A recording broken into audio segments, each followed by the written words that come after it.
Welcome, David. Gonna pick up your brain about limitations of science. This is a big buzzword, obviously, in last years, what, like 4 or 5 years, and when it became really popular, it's like, trust the science. And we both know we have done the science on a deep level, doing studies and whatnot. There are a lot of limitations, almost endless limitations. There is no such thing as white and black in science. There is always, hey, what if? And so on and so Yeah, forth. I think people, right? If people are really interested in like figuring out science, it's this, right? Most people that say trust the science or whatever, they say that science is evidence. That couldn't be further for that's not even part of the scientific method. The Yeah, scientific you method, never talk in absolutes, right? correct. It's always an observation, right? If you actually look at the scientific method, there's an observation. And then here's the crucial part. That's not the end. The observation then should open the door for, I don't know, 100 more questions, right? So that you can then redefine further and further study. But at the end of the day, why? Why are we looking at science? Because we want to know or get a glimpse of what happens in the real world, right? So now let's lay this out a little bit, right? We now have studies on light, lots of them, lots and lots of them for a long time. And light is part of the electromagnetic field spectrum. We also have studies on the electromagnetic field spectrum. What have we found out from studies about these particular things? That they have effects on biology. It doesn't mean good or bad, it means they have an effect. By default, that now means that every study that did not control or did not take into account the type of light the study was done under is by default going to have different reactions under different lighting, right? Now, just let that sink in for a minute, the audience and everything. What that really means is that a drug that may show a particular outcome or side effect or effect, whatever you want to call it, will have a different effect, not just in a different person, but it could be the same person in a different environment, right? And this shouldn't come to a shock to any of our listeners. That's what we've talked about. Hey, if you want to change your biology, start with how biology changes itself from day to day and season to season, right? This is So super important because I just picked up over the last couple of weeks when days got very, very short now. And my response to same exact foods that I have been eating for last 5 months is completely different. mhm. And what I mean by that, I just feel either bloated or lethargic. So I had to swap food choices just because there is less light.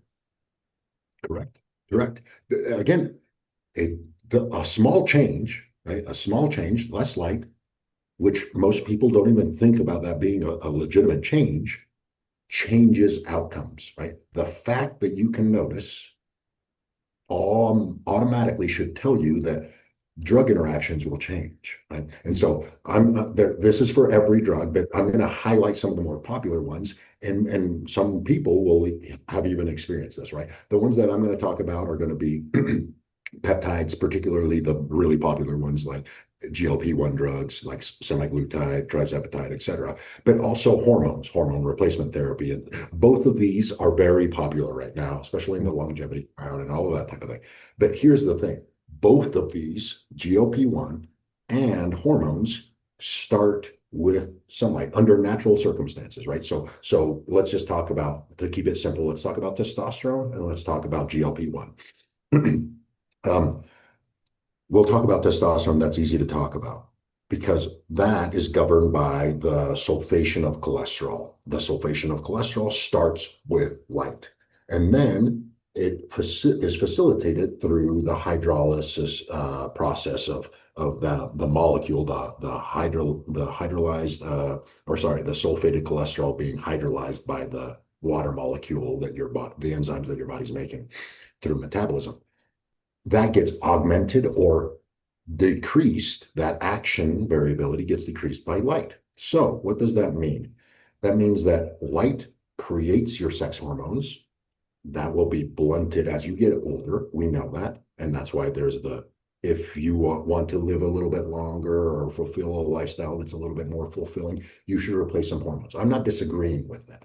What I'm saying is, okay, now you know that light has an influence on making the hormones. Under natural circumstances, let's say you're an 18-year-old and you work construction, you're going to make a crap ton of sex hormones. But what stops it from making too much?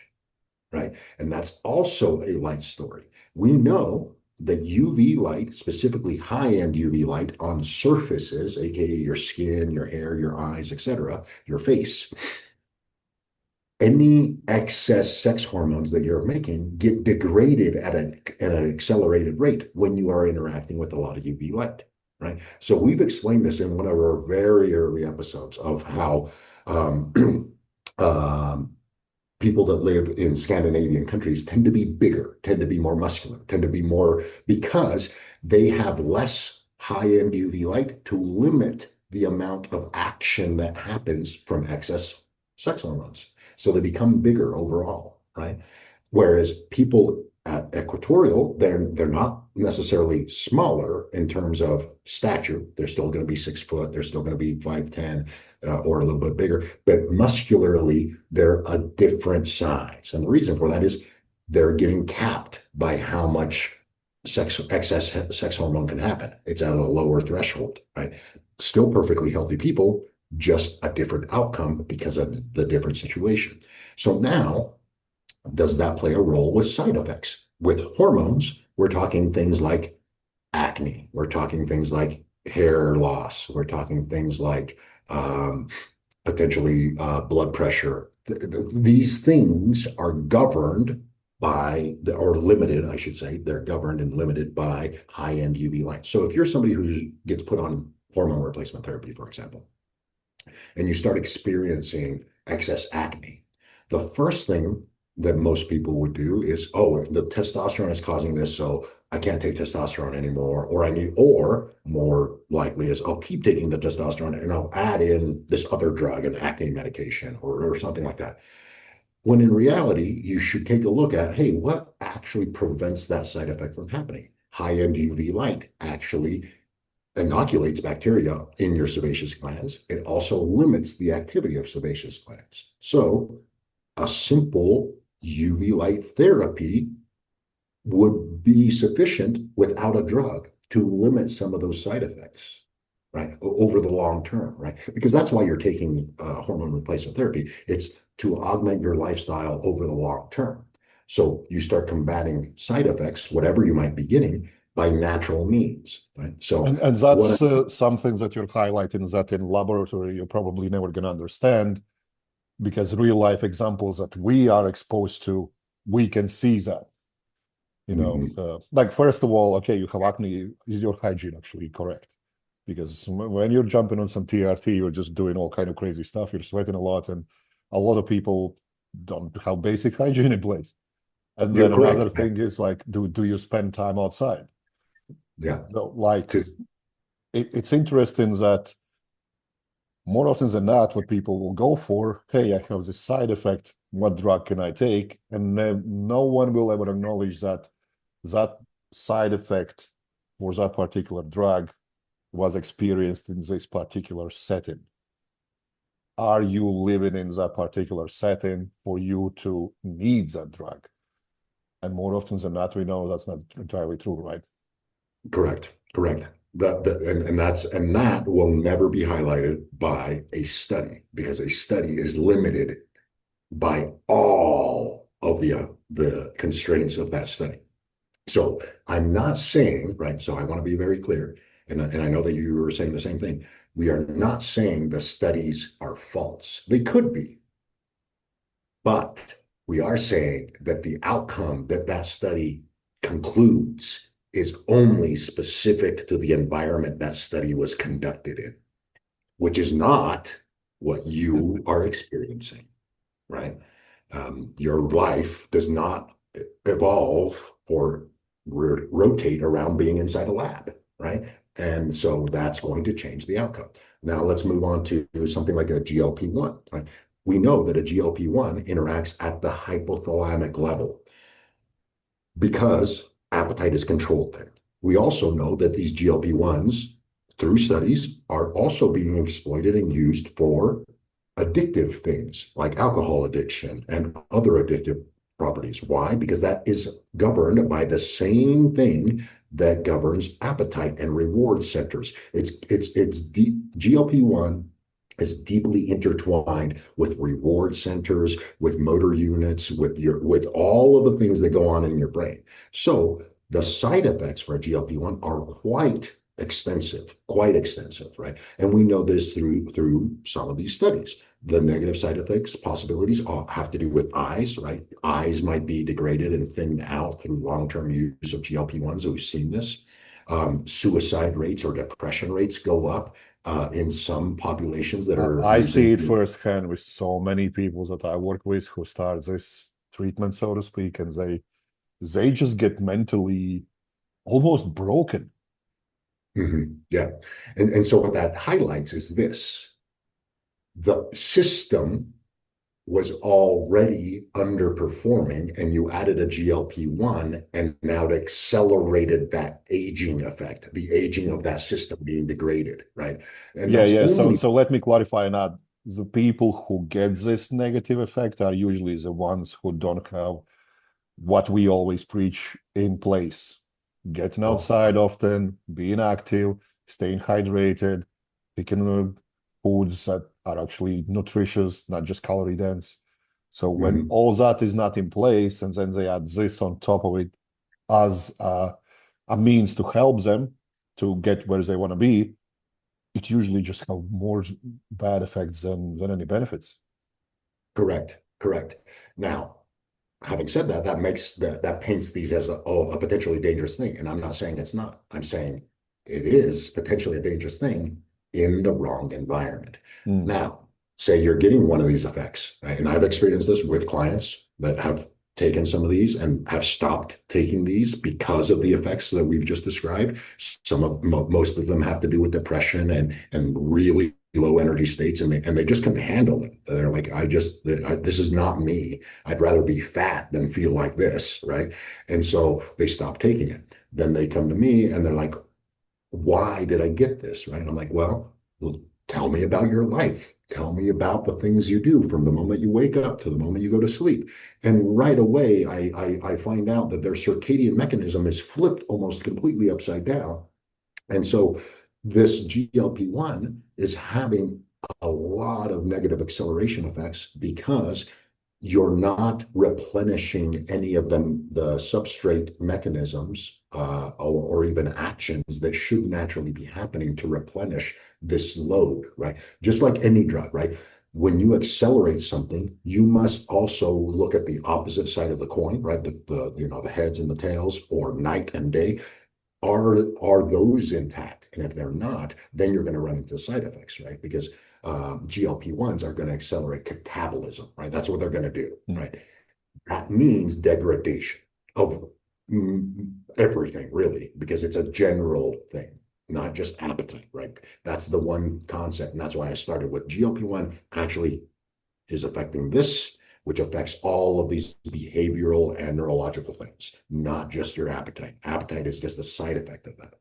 So then when you start to take that into account, what you end up finding is, hey, you introduce a GLP-1 into somebody who's circadian intact and all of that type of thing, and it actually looks like it augments everything and it's all positives. And that's a true outcome for some people.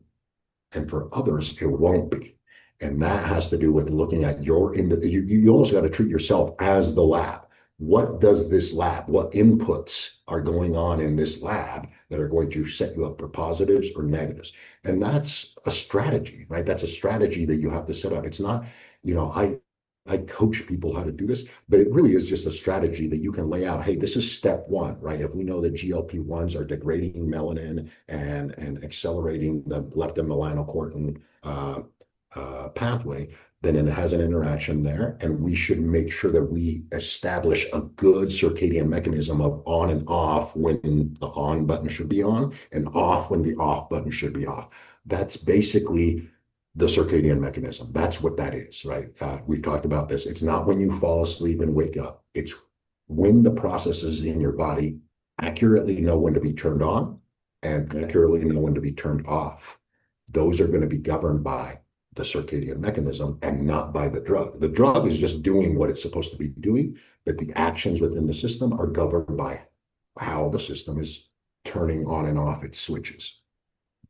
So to me, it sounds that you explained something that very few people understand is that some people can take medication, drug, peptide, you name it, and have amazing results.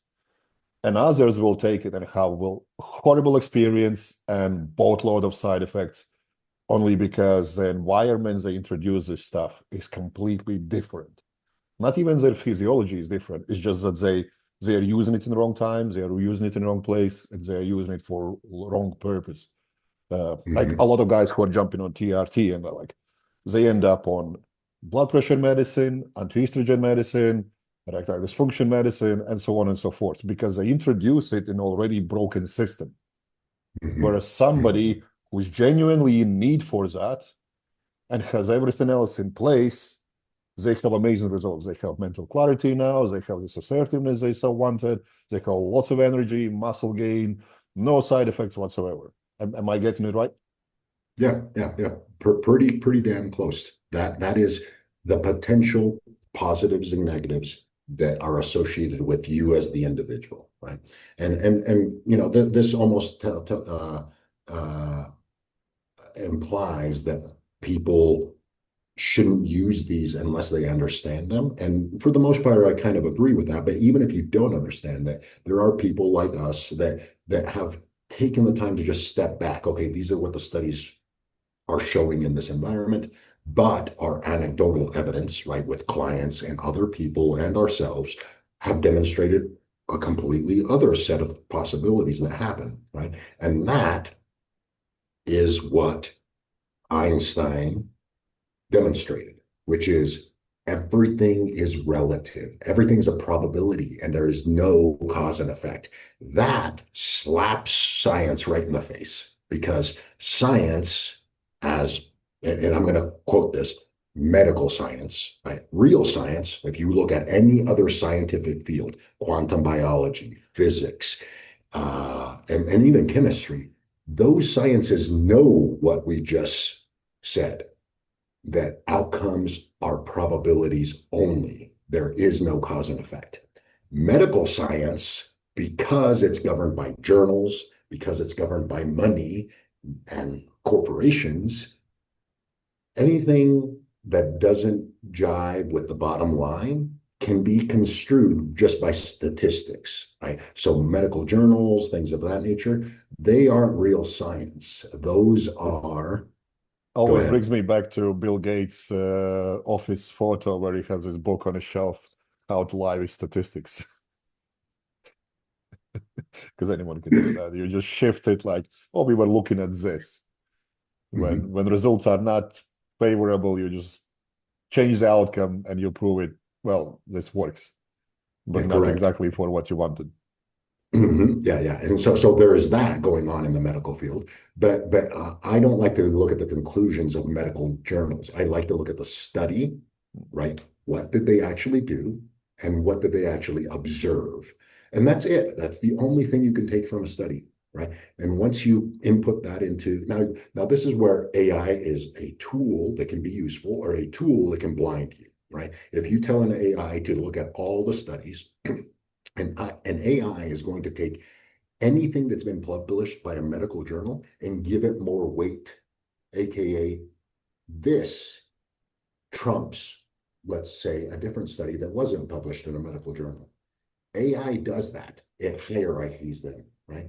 Yeah, You it's very don't want, favorable. It also has very short memories. That's what people don't understand. I think there was a new one just released that has, I forgot the name. It was completely unrelated to any popular AIs, who LLMs, large language models, who has longer memory, so to speak. But Mhm, genuinely, anything over 30 PDF pages, it starts to hallucinate. It starts to make things up. yeah. And that's actually exactly how humans function, right? AI is basically, and when we talked about this, in our, a month ago or whatever in our AI episode, an AI is attempting to be a human, right? That's what it is. It's attempting to think like a human. Humans don't think very well when you just give it data, right? Because data is messy. Data is messy, very, very messy. And so you have to think at first principles of like, okay, light is the first principle thing, magnetism is the first principle thing, and chemistry is a first principle thing.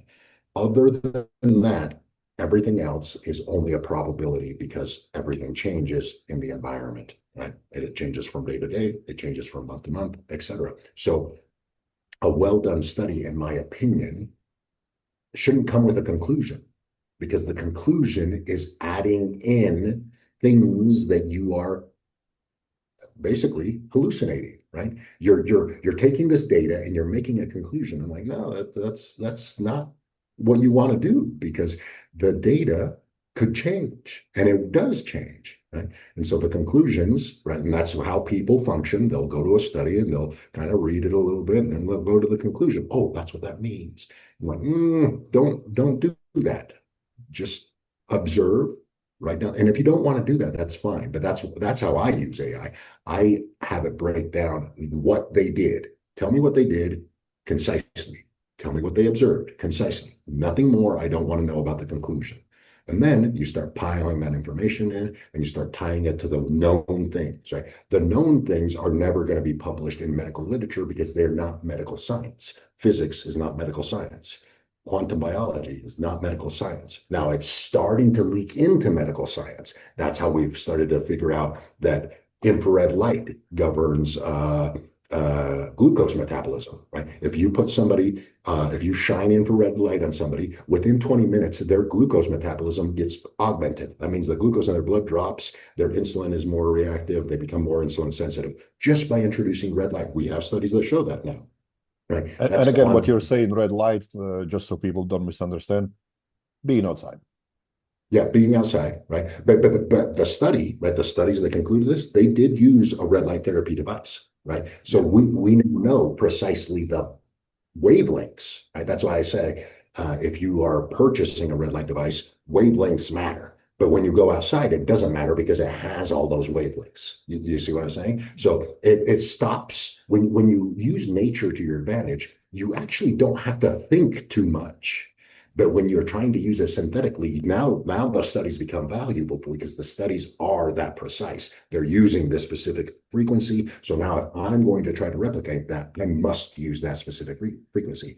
But then you step back and go into the natural world and you're like, where do these frequencies actually interact with the body? And you quickly realize it's always present from sunlight all the time, as long as the sun is up, right? Even through clouds. So those, and immediately then you go, okay, well, let's play with that a little bit. And I've done that personally with some of my clients. I have a type 1 diabetic. He literally just told me this yesterday, when he checked in, he goes, hey, and he's deep into prep right now. He's competing in a bodybuilding show this next weekend. He's a type 1 diabetic. He does not make his own insulin. He has noticed that he doesn't need as much insulin, even though he's getting leaner and eating more carbohydrates now than he ever has. He doesn't need as much insulin. Why? Because we've changed his biology and I've changed his behavior around daylight, that now he's like, you know what I do when I feel like my blood glucose is a little bit too high, instead of dosing myself with more insulin, I just go outside for a little walk, and next thing I know, my body's taking care of it through other circumstances that don't have to do with his pancreas not making insulin, right? That's why I don't use this term a lot, but that's what decentralized medicine is. Realizing that there isn't one input to change something. There's multiple inputs. There's always at least 5 or 6 inputs that changes the same mechanism, right? In this case, I'm talking about insulin control, right? You're a type 1 diabetic. By centralized medicine standards, the only way that the type 1 diabetic can control insulin is, or control blood sugar, is with insulin. That's it. You're not going to find anything else in medical literature that says that a type 1 diabetic can control his glucose. Only with insulin, because his pancreas doesn't make insulin. Well, I've just debunked that for almost a year with this one person. There's multiple people like this, but this is the one true test case of, okay, if this is true that other forces, other inputs govern the same thing, this person is going to be a perfect test for that. Sure enough, that's exactly what's happened to this person. He doesn't actually need the same amount of insulin or even remotely close to that amount to grow bigger and get leaner and all of those types of things. He doesn't have to have his fine control, because when you let nature have secondary and tertiary inputs into the system, it finds a way to control them as long as you're interacting appropriately with that environment. And that to him is mind blowing. To me, it just solidifies what we're talking about through this whole episode is decentralized inputs to all systems exist, no matter what it is, right? It could be Parkinson's disease, it could be Alzheimer's, it could be type 1 diabetes, it could be low sex hormones, it could be, appetite control. There's always more than one input. You start leveraging all these other inputs passively through lifestyle changes and environmental changes and light inputs to the body. And now all of a sudden, a little bit of the drug, in his case, a little bit of insulin compared to before, is more than enough that he needs to function correctly and actually thrive, right? Whereas if I would have just placed my mind in the centralized view, I would have told this person, well, we're going to have to use a lot of insulin when we bring carbs up. We're going to have to reduce your insulin when we bring carbs down. Guess what? We haven't had to adjust his insulin one time. The whole time we've been lowering insulin, the whole time. And now that his carbs have come down, we don't even have to use almost hardly any. And this is something I see with a lot of guys that I work who have used like TRT and whatnot, and they don't see any benefits.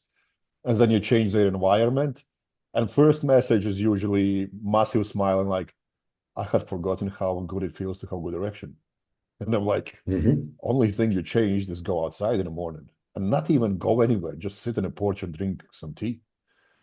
And this is highlights the purpose of this video is to kind of highlight the understanding that whatever you see, whatever you read, make sure you question it, because it might be the right approach for you, what you read in studies, and the outcome is exactly the same what you're going to get. But more often than not, you need to match the environment, which is rarely described in methodology. It's usually written about like, hey, we're going to do this, we're going to do that, we implemented this, and we use this. But in the long run, they never explain in what kind of environment the study is actually happening. And this is where you need to start taking notes and acknowledge about what environment are you introducing any kind of drug, any kind of supplement, and what is the response. And it changes through different seasons, through different time zones, through different locations, and so on and so forth. So we lost David for a second.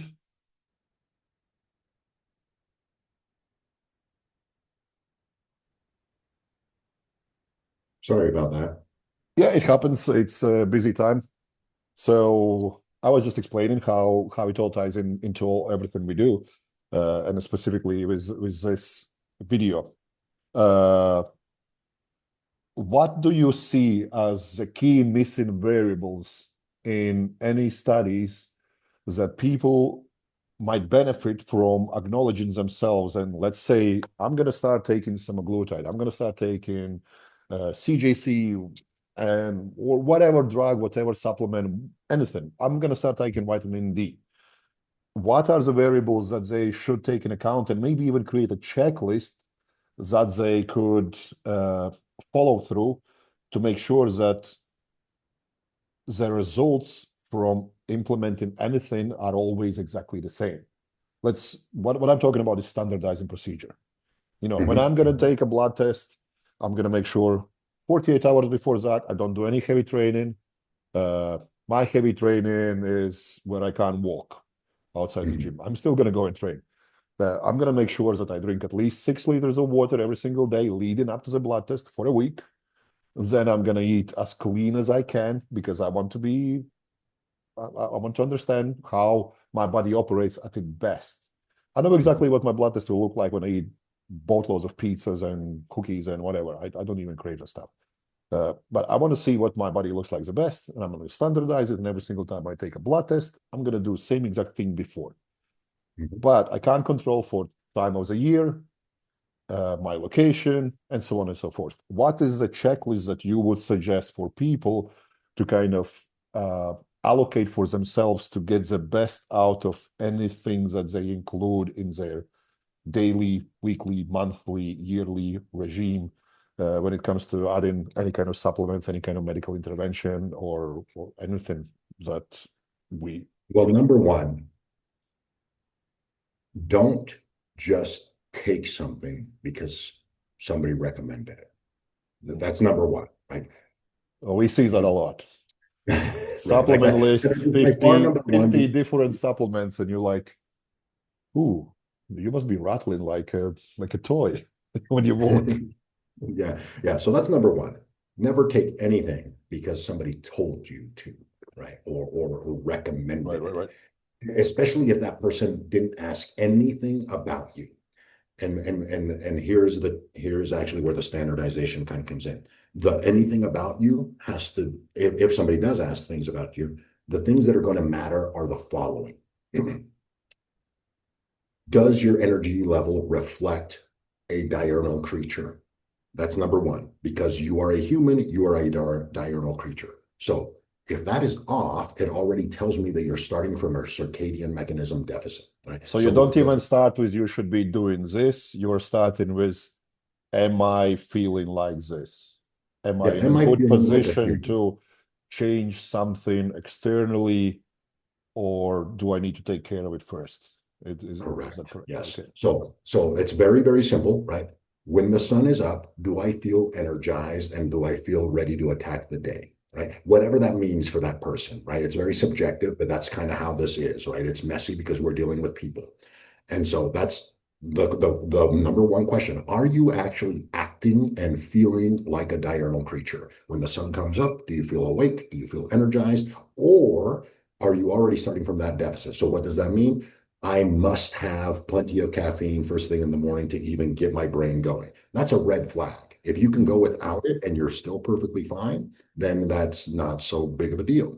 The other thing is on the flip side, are you a diurnal creature even at night? Meaning, when nighttime comes, do you become more energized? I mean, if that happens, that means that you're starting to shift your mechanisms into a nocturnal mode, which shouldn't be happening, right? So at Oh, it was night, it was me when I was studying.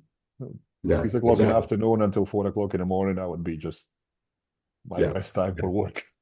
Correct, right? So if that behavior is happening, that tells us that, hey, your circadian mechanism is actually started to flip and is already flipped somewhat, right? So what does that mean? That means that any study that you see that has to do with a circadian mechanism, which is a lot of them, it's going to have the opposite effect on you because you're operating in a nocturnal mode and not a diurnal mode. Most studies, in fact, when people are functioning like that, the studies on mice actually reflect what will happen to them because mice are nocturnal creatures. So any side effects that mice have, that person's going to get. Any positives that mice have, that person might get, but only temporarily because you're not a nocturnal creature. So that means it'll cause a runaway train and you'll experience more side effects eventually. Right? Does that make sense? So Yeah, absolutely. It reminded me a study that was made on mice about reflection of on light, where they were giving them melatonin